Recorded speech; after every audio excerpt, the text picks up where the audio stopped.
İran Xarici İşlər Nazirliyi Azərbaycan Respublikasının Xarici İşlər Naziri Ceyhun Bayramovun İranlı həmkarı Abbas Araqçı ilə söhbətində ölkəmizin hava məkanından İrana qarşı hərbi məqsədlərlə istifadə olunmasına qətiyyən yol verilməyəcəyi ilə bağlı bəyanat verdiyini açıqlayıb, İran tərəfi bu mövqeni yüksək qiymətləndirib və Bayramovun sözlərini dost və məsuliyyətli qonşuluq nümunəsi kimi dəyərləndirib.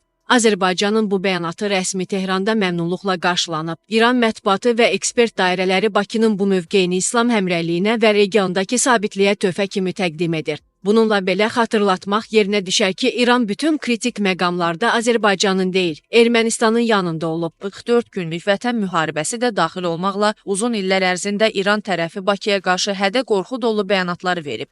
Azərbaycan əleyhinə kəskin və düşməncə ritorikadan istifadə edib. Azərbaycan Respublikasının Tehrandakı səfirliyi terror hücumuna məruz qalsa da rəsmi Tehran hadisəyə loyal münasibət göstərib.